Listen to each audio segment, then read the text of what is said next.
Did I do good? Sort of. Sort of. That sounds like, yeah, they're laughing right now. That sounds like you're being politically correct. In reality, let me ask you again, did I do good? No, not really.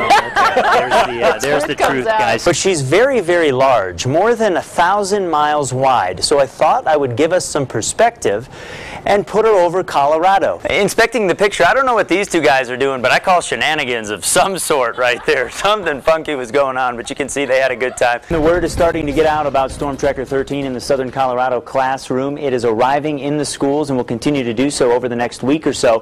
Who's one of the attractions here at the fair. They're standing behind me right now, and they actually use, wait, I'm feeling it.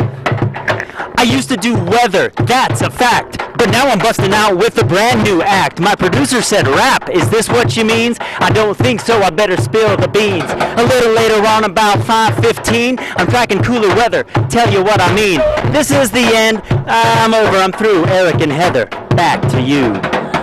And the weekend forecast is a hair puller. What do I mean by that? Well, I mean, I'm looking at it and it's making me want to pull my hair out because we're trying to figure out some subtle details that you might not care about, but makes a big difference in terms of what you're going to experience over the weekend. And that's the only reason I'm here, is to figure this stuff out. Coming in tomorrow afternoon and evening, you see we start adding it up in a big way between about 2 o'clock and about 4 o'clock in the morning. I better fix that or I'll get an email from my wife. Yeah, that's all of the 5th graders there making a thunderstorm, and a little bit of a workout for me, but we hung out for a little bit, talked about our website that is a companion to that book, and then passed them out. Good. District 11 getting more than 2,200 books. That, of course, the biggest school district in Southern Colorado. We keep handing these out. Anders was down in District 2 today, and we'll be out and about here over the next several weeks as we continue to provide this community service. The Southwest, we may get some gusts between 20 and 30 miles per hour. The Raiders have no excuses weather-wise when the Broncos put the hammer down on them a little bit later on tonight. Notice the tie in the Bronco? What a correlation there. I think so. Back to you. Molecules will become very small, allowing them to cool off very fast and thus turn into ice crystals. And that's what we saw earlier in the newscast. A dry and airy snow, very fluffy stuff. Champagne powder, if you want to think about it that way. Easy to brush off the car windshield or to broom off the sidewalk. We will have snow-packed roads, though, and so you will need to allow some extra time if you're going to be traveling. Parent storm system is still off to our southwest over Arizona, and as it moves off to the northeast through the evening hours, all of this storm activity that you see over western Colorado is going to move overhead. So scattered thunderstorms will be in the forecast through about midnight tonight for Colorado Springs and Pueblo, and that'll be decreasing a lot later than they normally do along the Front Range. So just be aware, if you're going to be outside here this evening, that things will be changing pretty quickly. Once we hit about 10:30, the storms will start marching eastward, and look at that into the early morning with the oranges and reds on the map. I think they're going to get stronger. This is something we don't show you all that often because the storms usually aren't this strong, but this is the Supercell Thunderstorm Index.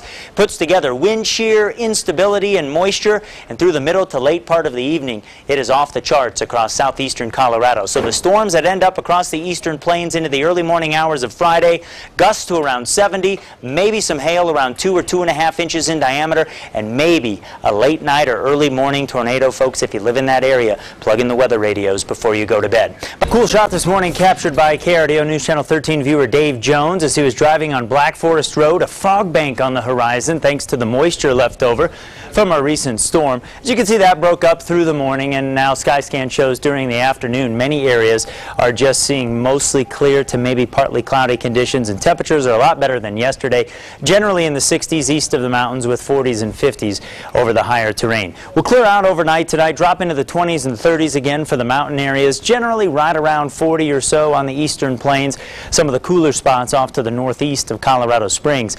But a good looking night and a good-looking day tomorrow. We'll be in the 40s early on, 60s to around 70 at lunchtime with a ton of sun. A few clouds and temperatures in the 70s during the afternoon, so Wednesday will be a little bit warmer than what we had out there today. 50s and 60s for the most part to the west of the interstate. A couple areas along the Arkansas River should be around 70, and 70s will be very common on the eastern plains. La Junta will be around 80. A lot of sunshine for most of us as we wake up and head toward lunchtime.